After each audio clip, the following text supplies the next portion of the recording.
Hello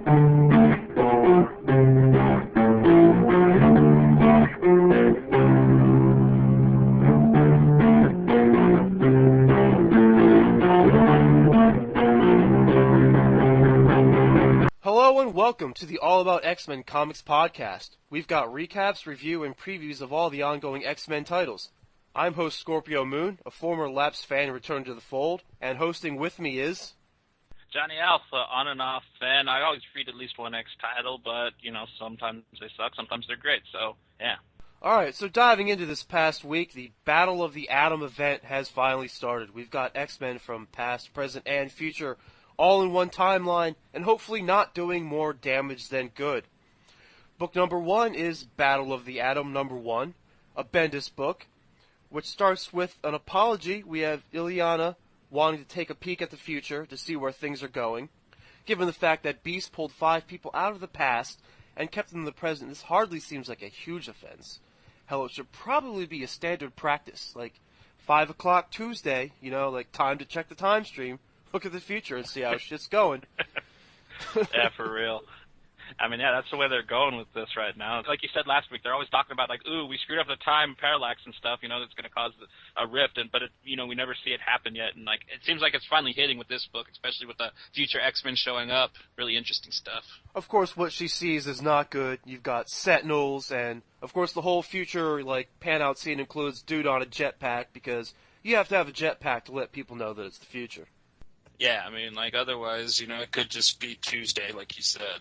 Jetpack means future. Not sure what they're going to use as, the standard go-to once we do finally have jetpacks for everyone, but anyway, back in the present, a new mutant pops up on Cerebro, and Kitty's alerted via iPhone with her little pet Lockheed hologram pop-up thing. That was kind of cool, and anyway, she takes the original young X-Men with her to investigate, which, I don't know, those moves still kind of have me scratching my head what? I mean, I get teaching them to survive while they're here, but there's a little too much of this. I mean, don't we have X-Men? What it did for me is it showed, it just kind of showed that Iceman's a horn dog when he was young, and he liked to mac on the girls, because that was kind of the funny thing is he was really, hard on for this punk rock chick that could create dinosaurs or whatever. And, yeah, I mean, this big fight kind of ensues, and Sentinels show up. And then the Uncanny X-Men show up. Hey, how's it going, guys? And they fight the Sentinels, but then they never go back to what's going on with the girl with the dinosaurs. You know what I mean? They just kind of forget about her. It seemed, and that's the one kind of part of the book that kind of left me at a loss personally. Oh yeah, she's almost as kind of inconsequential, to tell the truth. But yeah, I guess bringing around all the X-Men, it's good, clean fun. It's what are you gonna do? Have the kids just stay at the school the whole time? That's gonna be boring. That's not really gonna be story. So like you said, this new mutant is on a terrorist streak. I mean, she wasn't really a nice gal to begin with, and then like you said, the Sentinels attack, and Iceman is the jokester and the pervert, and he's all hamada hamada hamada how wah, pulling like a duck man out there, and. Yeah, calling dibs on her and stuff, yeah. I mean, I kind of like that they're bringing Iceman back to the jokester that he kind of was originally, It's kind of forgotten since they had the whole Snowmageddon angry Iceman in the comics recently, so it seemed a little out of place in this particular issue. And maybe that's what they're trying to show us. And, of course, Frank Cho works in a Liberty Meadows comic strip reference to the book the girl is reading, just because he drew most of the pages, so why not? One of the best things for me about this whole thing so far has been Jean working her new powers, accelerating even faster than originally. It's kind of like falling in love with Jean Grey all over again. Yeah, to tell you the truth, I was kind of pissed when they brought Jean Grey back from the past, because I thought I don't like Grant Morrison, and I didn't really like his run on X-Men too much. But the thing that I liked that he finally did is he killed her, and they left her dead. And I kind of got used to it. I kind of didn't want to see her back. But now that we have this different Jean Grey, it's almost like Ultimate's Jean Grey, even though it's not. I kind of like her, and yeah, the thing is she's almost so much different than the Jean Grey we've ever known. She's so selfish. She doesn't want to go back to the past because she knows that she's going to die, because X is going to wipe their minds and she's just going to end up dying. So she wants to stay here to perpetuate her own life, which I kind of find hilarious because that's so different than any Jean Grey we've ever read about before. Well, they seem to like to have a lot of different versions of the character running around at any given time.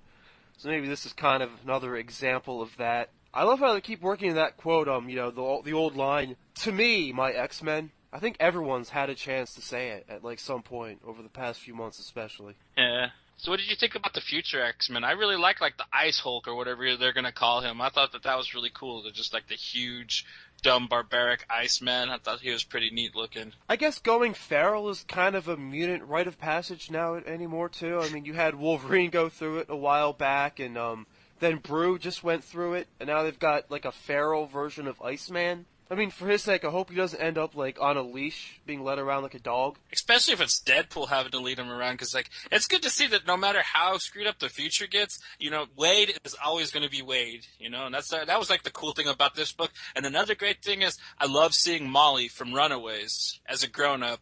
So I've missed her ever since Runaways got canceled, and, like, they've never brought her up in a mutant book before, even though she was a mutant. And I'm glad that they finally used her in something. Yeah, that was a heck of a choice, man. I've got to agree. So, the battle continues, and Cyclops' messed up whirling blast sure come in handy right now as Ricochet hit them all. And I mean, these classic version Sentinels suddenly become about as disposable as the droids in the Phantom Menace. Then, of course, poor young Cyclops gets his ass killed by a Sentinel head, and older Cyclops vanishes into thin air. Lucky Triage was there, and he brings him back, but I mean, Jesus, dude, Triage is like he's like tripping hard. I mean, this stuff really traumatized him.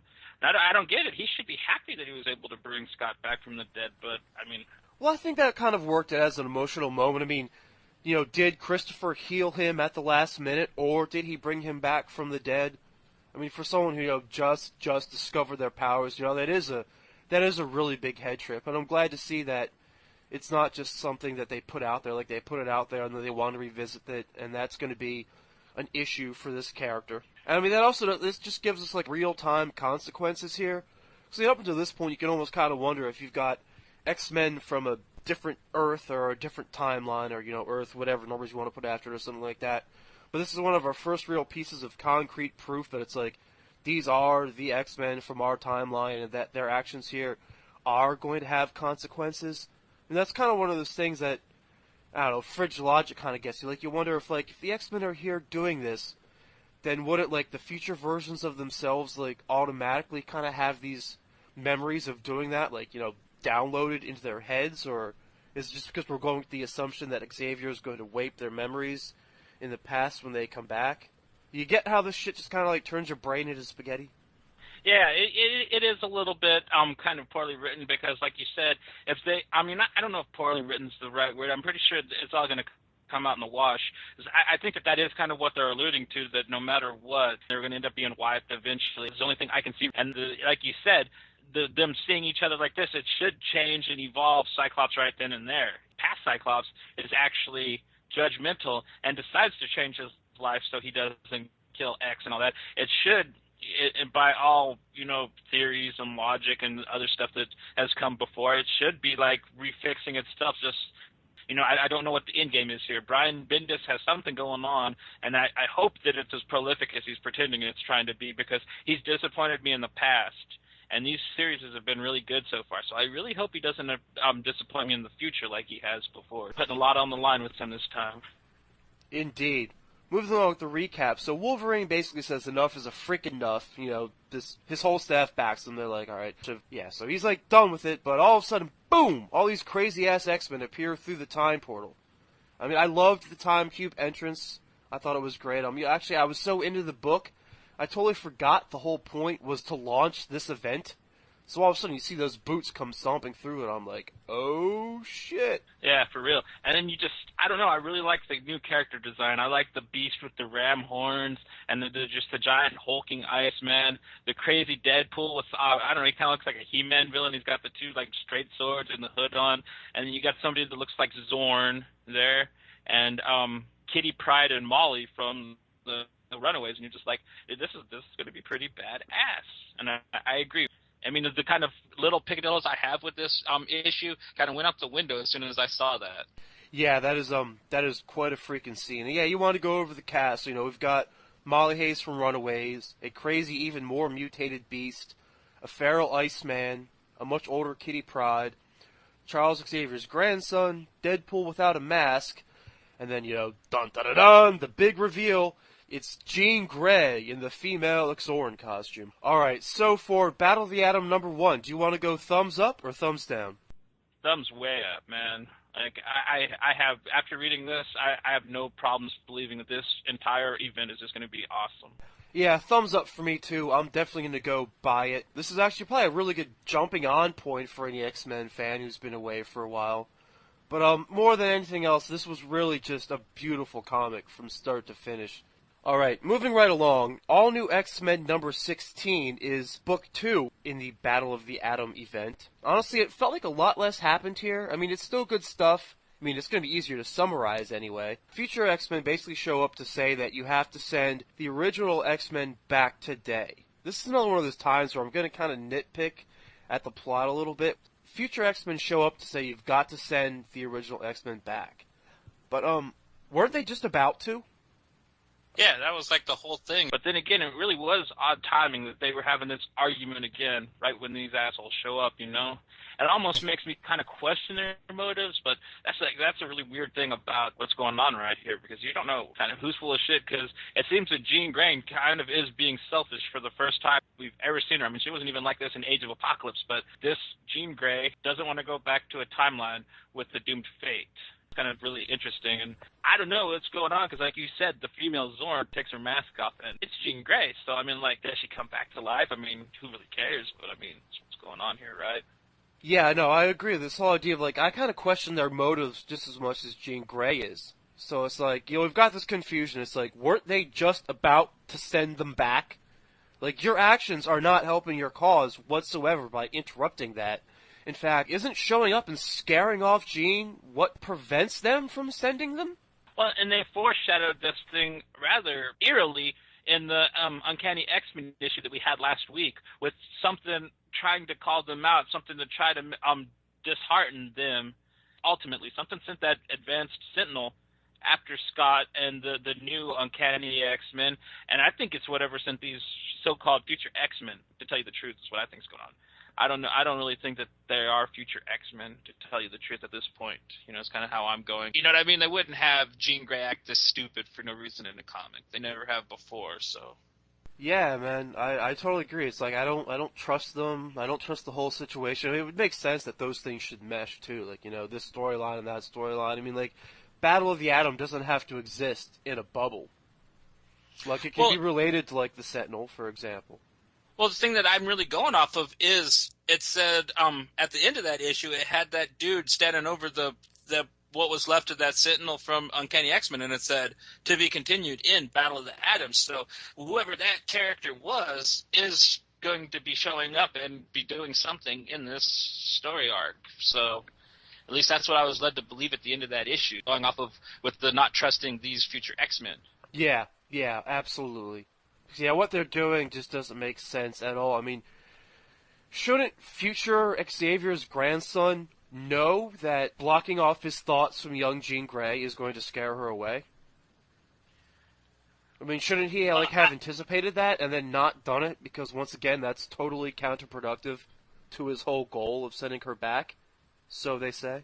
Yeah, I think that there's ulterior motives, and they're actually doing the opposite thing that they're saying. And the thing that really is driving this is that there's another beast there, and the other two beasts are so preoccupied with what this beast is thinking. And then that's what's swaying the rest of these X-Men. I bet if they showed up at the Uncanny thing, this whole story wouldn't have flied so well. You know, I don't think Scott, Emma, and the Cuckoos would be falling for this shit at all. Jean Grey's school, they're just a little bit more gullible, personally, so.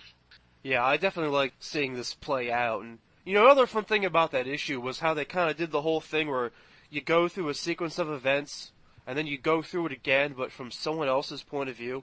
Oh, yeah, definitely, because they really redo the whole meeting thing and stuff, but they show you what Jean was doing during it. She was trying to read their minds, trying to do that, and trying to get in touch with the other guys, and some of them weren't just listening. So, like, yeah, her and Scott had the little tender moment where he still proved that he was her Scott, not the guy that killed Xavier, and they run away together, which was kind of a touching moment, because ever since they've come to the future, the past Jean and the past Scott have been very distant from each other. She doesn't like him, doesn't trust him anymore, so like you said, it's a bit counterproductive, but I think these guys, they came about and they did that on purpose because they knew that was what was going to happen, and there's an end game here that we're we're going to be let in on in the next week's issues, I guarantee you.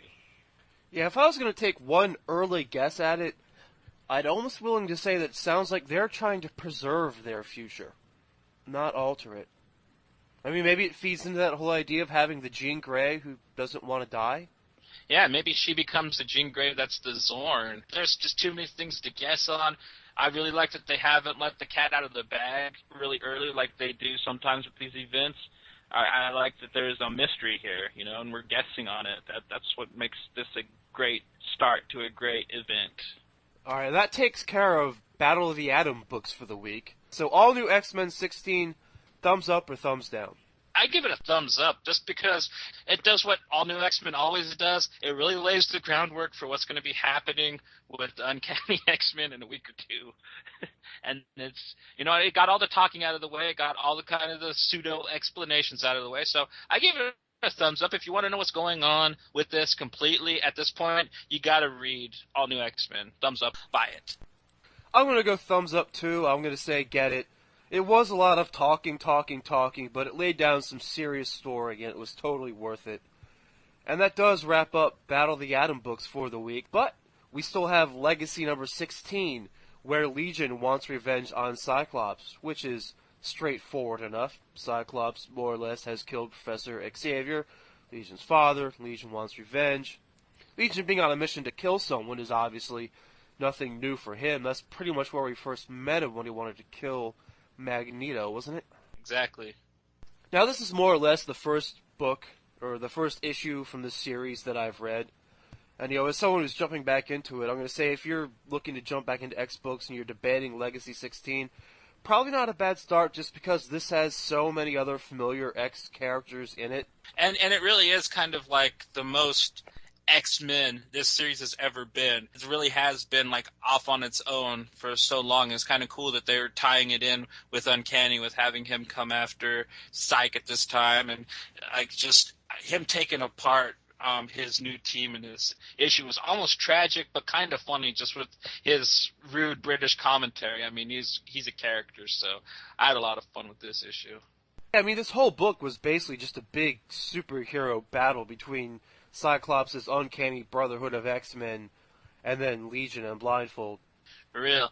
And yeah, basically it starts off, right? They are assessing an event. There was a new mutant that popped up, and she basically fused everybody from out of her town together with herself. And they had Triage pulling the people apart, and Tempest holding the new mutant in her time bubble, while Legion decides to pull this whole move. And he's trying to act like the better person while he is breaking up a rescue. It's almost kind of sadly ironic that he's coming off as the villain in this issue, because like this is the one time a news crew is there. They're talking to Scott Summers. There's something positive going on. He's not being cast as the bad guy, and then all of a sudden this fool with the eraser head shows up and just like starts fucking shit up, dude. It's almost it's a very comical, very kind of just really took the tension off of the Battle of the Atom books that we just read. It kind of just like it was a nice little comical repass for this week, in my opinion.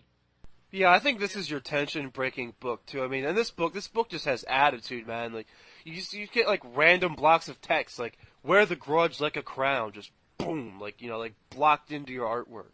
Like this is a book that's like not necessarily like always going to play by the rules. I don't know if I want to say it's got like a punk rock mentality or not, but it's just got attitude, man. I would say it's got the punk rock because, I mean, like, he's got that whole British swagger. They write him. He talks almost like a chav, and he's got that hair. He's wearing leather. I'd say punk rock's a good way to go. And, like, he's sitting there calling Emma Frost a human bicycle, I mean, dude's a punk rocker in the story. Oh, yeah, what was the one line, though? It's like, I forget the stupid British saying, but it's like, even his quiff has a quiff? Or his quiv has a quiv, like talking about the hair? Yeah, for real.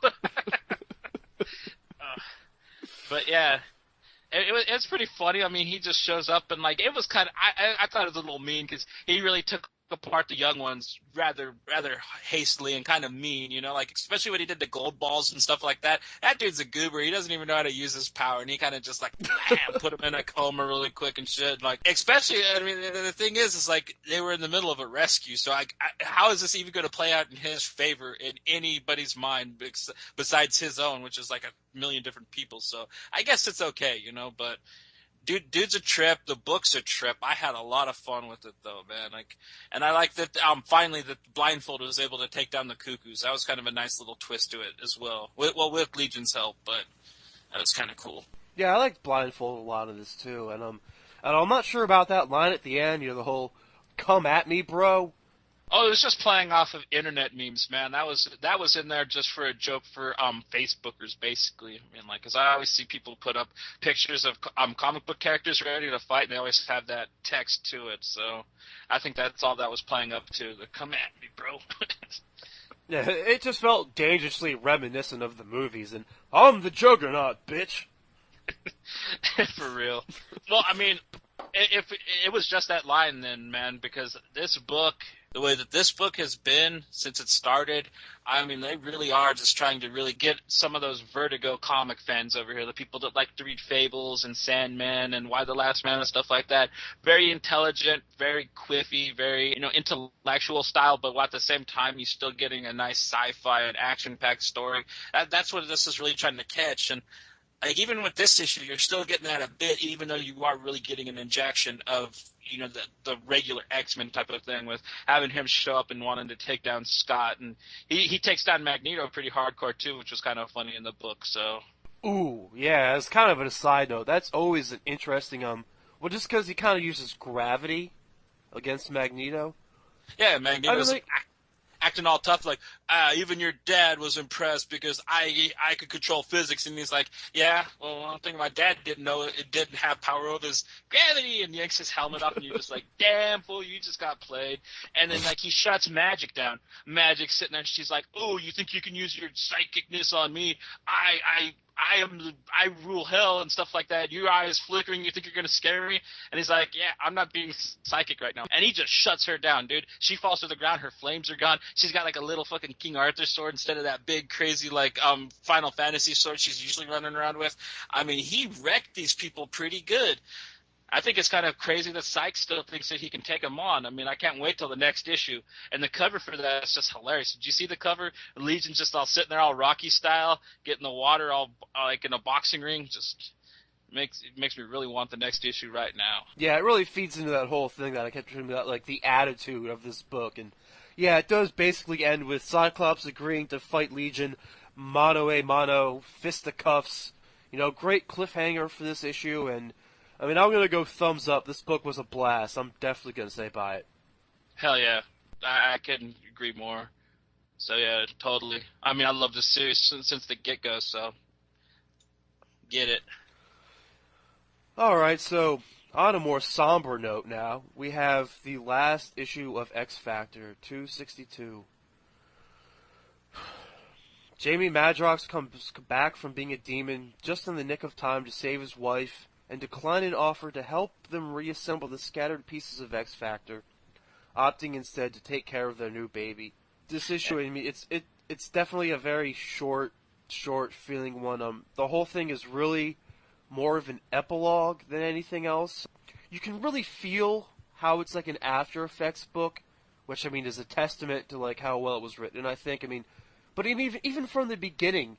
I mean, when they only bothered to introduce two people before they're previously on. You get that sense that, the shop is closed, that, you're walking into a building after hours. That's what the plan is. They've just done these single issues to say where certain characters went. They did Longshot and what's his name, Shatterstar. They ended up going and beating Mojo in his little game world thing, and they just decided that they're going to just go and do their normal hyperdimensional thing because they're not even from here anyways. M decides that she's been a stuck-up bitch too long, so she hooks up with Darwin, and they go and they kind of are having this little romance right now.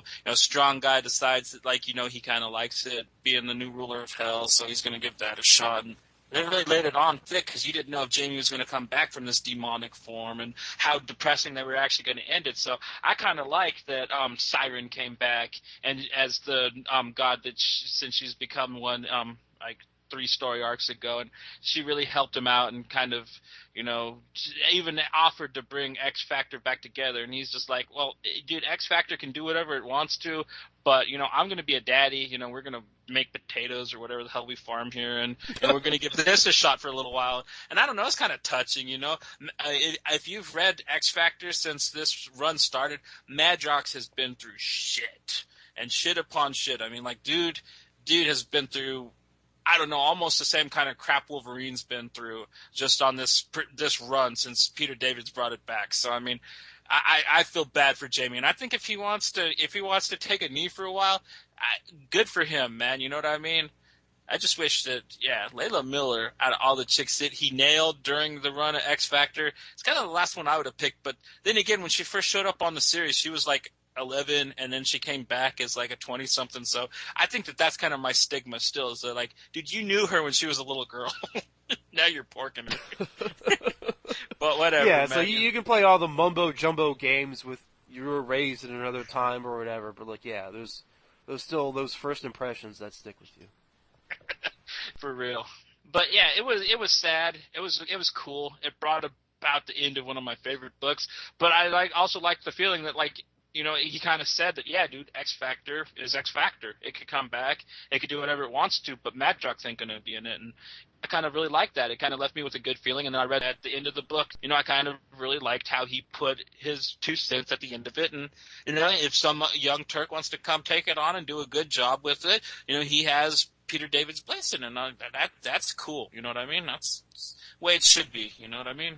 He had about a page where he laid down that he thought that people were being idiots because they said that, Marvel canceled this because I had a stroke. He's like, that couldn't be further from the truth.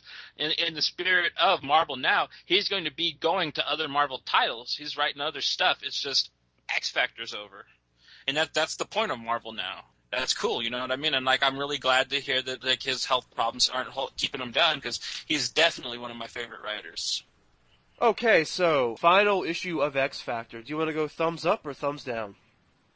Thumbs up. I mean, it's just a nice little final finish. Get it. I'm going to go thumbs up on the book just because I thought it was a really great read. I mean, I enjoyed the hell out of the thing. Thumbs up. But I mean, I guess technically if you're an X Factor fan, like, there's no fucking way you're not getting this book. Like, you're just buying it. But if you haven't been reading the series and you're not tied into any of these characters, well, then you can probably skip it. I don't know. Does that kind of go without saying?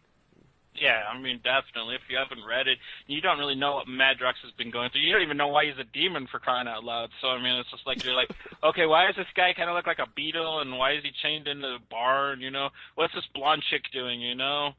And so, yeah, if you don't read X Factor, this book's not going to make any sense to you. But, I mean, if you're like a somewhat X Factor fan and you kind of want to see how it ended, then, yeah, I get it. But if you don't read X Factor, and, you know, this is not a jump-on point. This is the end, so. Yeah. Yeah, it's probably the opposite of that.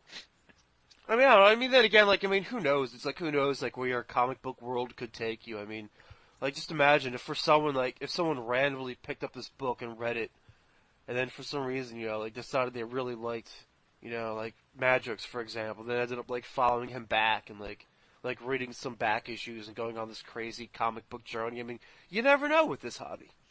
Well, yeah, and then that's a good person to jump onto, because Madrox is the man. I mean, like, people can have their Wolverine and Cyclops. If you want a team leader that is just crazy and is a total gangster, man, Jamie Madrox is your man, dude. And if you like this book, go ahead, get the Madrox multiple that relaunched the whole X Factor series. And then, yeah, I think there's, like, 14, 15 trades in total for the X Factor series.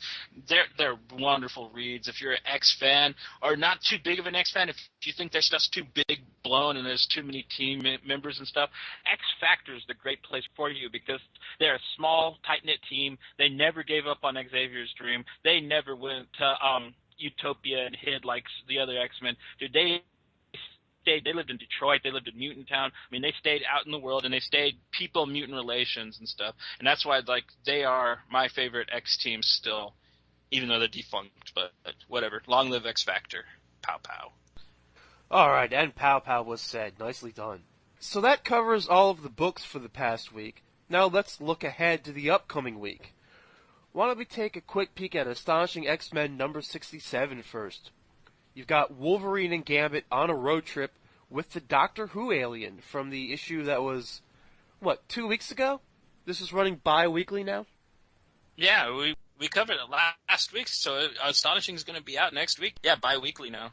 So I really like this whole how Astonishing has kind of become like the more sitcom-y, version of X-Men. You kind of get the more emotional kind of. It's kind of like the Friends of X-Men series. They kind of more laid back, kind of show how they get along. And they have road trips. They sing karaoke on it and stuff. It's kind of like you can see this version of X-Men on CBS. Friday night. Nothing says laid back like that. I mean, I love Wolverine and Gambit together. That's always a good combination. Yeah, a Canadian and a Cajun walked into a bar.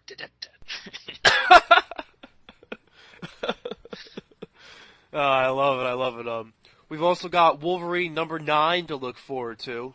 We're in the middle of the Killable arc over there because they want the comic books to match up with the movies, or I guess they want people who see the movies to go pick up a comic book and see kind of a similar thing, which is why you've got a Wolverine storyline where Wolverine doesn't have all of his superpowers right now. Yeah, and to tell you the truth, that book is very poorly written. Aside from Wolverine Max, it's probably like the worst Wolverine title you can probably be reading at this moment, in my opinion. So I've not been impressed with it thus far.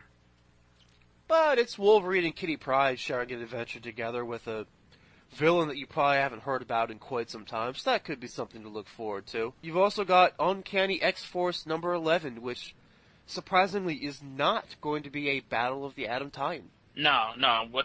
They got their own thing going on really right now. They had a very strong first story arc, and then they had this really weird 3-issue interlude that explained what's wrong with Psylocke and why she is not happy with the Phantom X triplets right now. And that was really stupid, in my opinion, especially the way it ended. Like there's a bizarre love triangle thing, and it ends with Psylocke, one of the most powerful telekinetic psychic ninjas in the world, holding a gun on somebody. I'm just like, why does she have a gun? Dude, she can kill you more ways with her brain than a bullet ever could, but whatever. I'm just really happy that this is getting back to the being a sequel to the first story arc, which involved Bishop coming back from the future, completely batshit bonkers, and them working with Spiral to help save a little girl that has has this power that just makes everybody feel euphoric, man. Just I don't know. I really like Uncanny X-Force thus far. I really like the team. I like Psylocke, Storm, So I'm really looking forward to that title. But I wouldn't think it would tie in with any of the X-Men books, because this X-Force, if you read the first story arc, basically in it, Psylocke tells Wolverine that he can go stuff himself, and they're not going to be a complete hit squad like they were in the past, but they're not under his little Granny Goose purview, because he wanted to send him out on school business and stuff, and Psylocke's like, dude, I don't like that school. That's your school. I'm X-Force now, so butt out, buddy.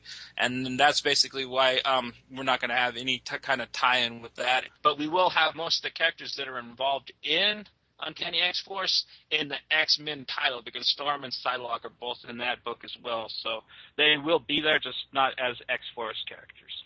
Yeah, so we'll see how that works out. And it really is kind of surprising, though, in a way, because for a second there I kind of felt like this Battle of the Atom was kind of turning into, like, the search for hope again. Because you've got Jean Grey and Cyclops on the run, kind of like with, like, Cable and Hope being on the run, and, like, everyone's going to be searching them down for different reasons. Like, does it feel reminiscent at all to you of that storyline? Yeah, you're talking about Messiah Complex, yeah. I don't know. I think that if they are going to be following that, that's a good event to be following, because, in my opinion, dude, Messiah Complex was probably the best X-Men event of our lifetime, like the ones that came before us, the ones in the 80s and stuff, those were great as well, but they kind of fell off in the 90s with shit like the Executioner song and all those, and I really think that Messiah Complex and Second Coming really just brought that back up and solidified the X-Men event again, and I'm really hoping that, if this is going to copy Messiah Complex, that's good, because at least it's copying something that worked well. But, yeah, maybe I'm just, trying to point out one little similarity, but what will tie into Battle of the Atom, and actually our only Battle of the Atom tie-in coming up for this week, is going to be X-Men number 5. Yep, but like I said, that's going to have most of the characters from Uncanny X-Force. It's got Psylocke, Rogue, Storm, Rachel Summers. Great team, man. I love that the team that's just called X-Men is all female. That's just such a cool thing that Brian Wood pulled off with that title. I mean, he's just a great writer, and guy can do no wrong in my book, so I can't wait to get that issue. I've been liking this series a lot since he's took it over, too, so bring it on, Brian. I mean, Uncanny X-Force is kind of like a more female-driven book, too, isn't it, in a way? Well, yeah, I think that, Puck is on there, but he's kind of always just being like this kind of horny Canadian, and like Psylocke and Storm are always kind of just shooting him down and making fun of him. But yeah, that's mostly just like Psylocke and Storm like saying about how they're sick of all the shit between the two schools, and how that they just they're just angry and they want to mess stuff up. It's kind of like basically what Uncanny X-Force has been about. So yeah, it's kind of got that total like chick angst thing going on. All right, I guess I'm kind of talking myself in circles here at this point, but I mean, if you look at some of the preview art for X-Men number 5, it kind of looks like you're going to have these two warring factions, or at least just differences of opinion on how to handle the whole what do we do with these original X-Men in our timeline thing. Yeah, that's what the Battle of the Atom is going to be, is it's going to be the actual new schism, because I know that Scott and the Xavier School are not going to fall for this, and all the Jean Grey School people are going to be trying to catch the future the past Jean and Scott, and the future Scott is going to harbor them, and that's what the Battle of the Atom is going to be, is like these guys are finally going to take it to that next level, and Scott Summers and his school are going to kind of officially become the new bad guys for the X-Men. Is kind of my little prediction with this. Cool. So yeah, maybe the battle, so to speak, is not even necessarily against these X-Men from the future, but between the X-Men in the present deciding how to handle them. And also the X-Men from the past. And just X-Men fucking running around all over the place. I'm waiting for the 2099 guys to show up a little bit, like where's Scion, Chizon, and fucking Cerebra and shit like that. They need to be showing up. Bloodwing, they're the only ones missing at this point. Well, speaking of 2099, should we spike the punch this week? Because I've got a suggestion for that does kind of relate to that. You want to spike the punch, man? Spike it up, man. Alright, Spiking the Punch Bowl is a segment that we do here on the All About X-Men Comics podcast, where we each take a turn suggesting or recommending one book not related to the X-Men that might spice up your reading list a little bit for the week. Johnny Alpha, why don't you lead us off? My Spiking the Punch is an offering from Image Comics. This is the first issue of a comic book called Reality Check. It's kind of a very funny, kind of artsy comic about a guy that draws comic books who his creation comes to life and wants a girlfriend. Because the guy who writes him is kind of like a Batman-type character, but he's got all these girl problems because the writer himself has girl problems. So he thought it'd be funny to have this vigilante that has him. But this vigilante obviously didn't take it so funny because he manifests himself in the real world and demands a lover from his creator, which is hysterical. I really just enjoyed this first issue. And just like everything else that Image Comics is doing at this time, it's just beyond big two. I just love it. So... yeah, that's a book where it's like, if you look at the cover, that was one where I was kind of like, maybe I'll read that, maybe I won't. It kind of has my interest, but I'm glad you recommend it because I think that is one that people might enjoy. I did actually read that one this week, and I got a kick out of it, man. I mean, it's kind of one of those comics that kind of like plays with comic book tropes a little bit. I don't want to say it's a full-on deconstruction, but, it kind of has a little bit of fun at the expense of the hobby. I mean, anytime you have a comic about a comic book writer who projects his own insecurities into his characters, I think it's a bit of a hoot. You're in for a treat there, and that's That's basically what happens. I think with this series, it's going to come down to, like, how it all plays out. I mean, like, the first issue was entertaining enough, but I think, like, what it actually means is going to end up affecting a lot how much I really like it. I mean, like, is it just, like, his character comes to life, and that's it? Or it's like, and then what? I mean, like, whatever the end goal is here. It's actually funny because they keep talking about inside the issue, like, how the movie producer guys, they want to make a movie out of his comic. And they're like, yeah, we'll do it, we're into it, but only if we can find out how it ends. And that's kind of how I felt about this book. I'm like, alright, like, the first issue left me wanting more, but I'm gonna, like, my opinion of it will change vastly depending on how it ends. How this story plays out and how it eventually ends will kind of, like, retroactively affect how I felt about it. Yeah, and the good thing about that is you're not going to have to wait long. I mean, Image runs these books like this. They're about 6 issues long. It's basically a serialized graphic novel. And if it's not going to be a good, fun read, you get that from the first issue, which, I mean, is kind of never really the case with Image. They are kind of like the on-fire imprint at this moment, in my opinion. Like, if you're looking for good, fun, out-of-the-norm reads, man, Image is the place for you. They just got so many amazing titles, and this is just one of them. This is just my favorite one that came out this week, so I think if you feel that way, I'm pretty sure that you won't be disappointed, Squirt, but I get what you're saying, and that's kind of the risk that you take with these smaller, lesser imprints, but when it comes to Image, I am very rarely disappointed by their work. Yeah, not a bad choice at all, though. Now mine's a little controversial.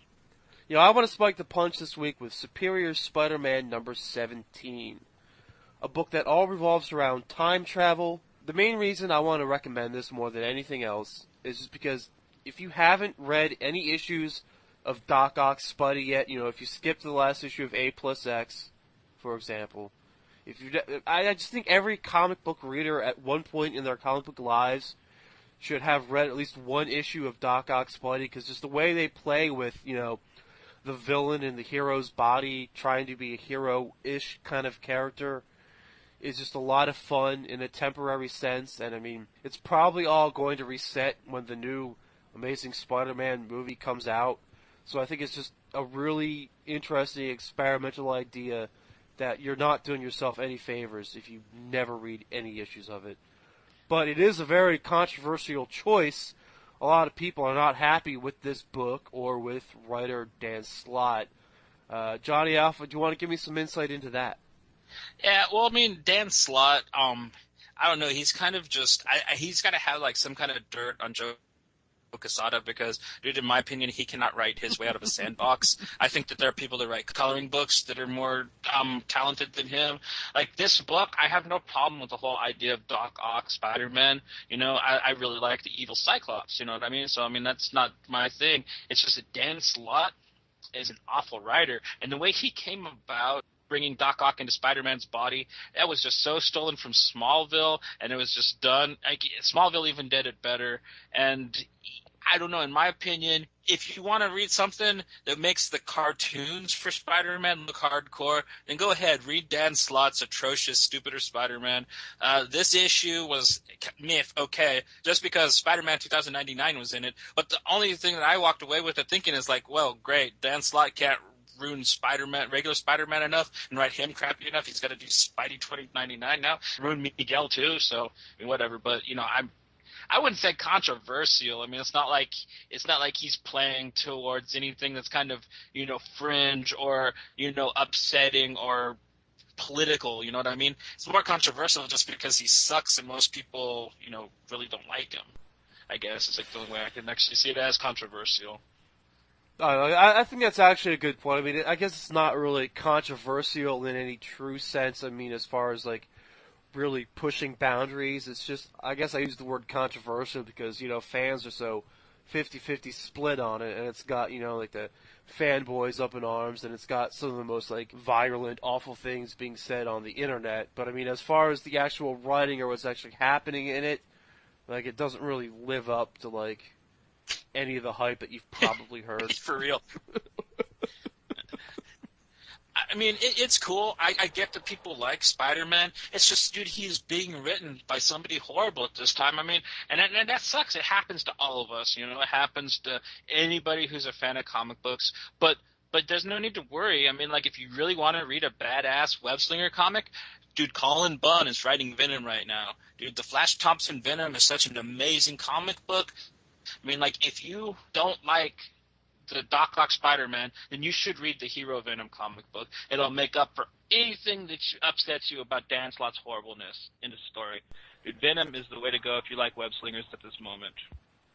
Man, I've got to admit, I was never really, I haven't been a big fan of how Venom's been handled over the past few years. I mean, like, even as a comic book fan, like, sometimes when shit gets too weird, it just kind of pulls me out of it.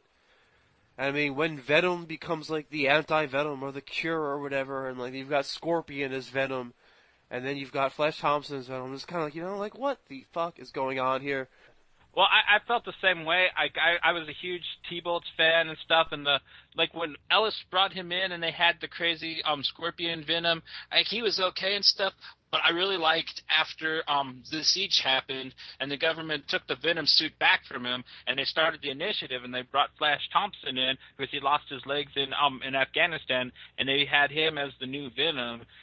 And I really just like the Agent Venom look. He's got that whole tactical SWAT look to him. But the matter he gets, he's still Venom's out. He still gets all the teeth and the tongue and shit. It just depends on how furious he gets and how much the suit takes over of him. And it's really well written. Like, Rick Remender did a great job when the series launched, and when Marvel now kind of spun it out and they put the new writer on, like Colin Bunn, who's known, he's like the sage of Oni Press comics. He does Six Gun and Helheim over there. Great writer, and dude, he's just on top of his game, and he is just owning this Venom title. I mean, if you want to read something Spider-Man related that's just cool, fun, got good story, great art, dude, Venom is the place to look, in my opinion. Yeah, I mean, if you like Venom, I mean, do you really, like, care that much about Eddie Brock? Or was it really just kind of the symbiote and the teeth and, like, the image that you're into? I mean, I think Flash Thompson now was a really good choice, if anything, just because of, like, you know, his close relation and his kind of relation to the Spider-Man books over the years. I mean, I do think this heroic Venom really works. It's a shame that the series is ending. Damn, that's actually great character. So, I mean, I hope that even if his series wraps up, they keep him in Thunderbolts. Yeah, actually, I like that book too, and I think it's not the end for the character. I mean, the character is actually slated to appear in a Superior Spider-Man arc starting in November. So, I mean, okay. He's going to be written by Dan Slott, assumedly, if it's going to be Superior Spider-Man. So that might actually be worse for you. I don't know if that's really a positive, but I mean, it is Marvel now, so I mean, for all we know, they're only ending the book to start it over at number 1. Yeah, definitely. That's probably the case, and yeah, I mean, like, maybe a sales dropped off, so yeah, they're gonna put him in Spider-Man for a minute or two, see if revise him a bit, and yeah, relaunch him. It's kind of what they've been doing lately. Anyway, let's end on the sexiest moment of the week. Johnny Alpha, do you want to start with yours? Yeah, mine is from X-Men Legacy when Blindfold kisses Legion even after his loudspeaker of a brain like totally gives away that he wants to and that he's got the hots for her. She pulls him over and gives him a kiss for confidence before the fight, and I thought that was kind of a nice sweet little moment in that goofy book. So that's my sexiest moment of the week. And for me, we've got to go back to Battle of the Atom with Kitty Pryde diving into battle, followed by her team of original X-Men, wielding her sword, looking all fierce and determined. I thought that was a very sexy scene. And her getting to go all, my X-Men to me, yeah, hotness. Kitty's finally getting to live it up. Which I think is kind of thanks to how strong they've made her in the Ultimates book, that like that's gone really well with fans, that they've kind of brought her over and kind of made her a hard ass in the 616 too, so, you know, it's all good. Yeah, Kitty Pryde is emerging as a very, very strong, very important X-Men character. I mean, hopefully not an underappreciated one, but I don't know, sometimes I feel like I don't hear enough about her. But anyway, thank you everyone for tuning in to our All About X-Men Comics podcast for reviews, recaps, and previews. We're going to do the same thing in about a week from today, and I hope you come back.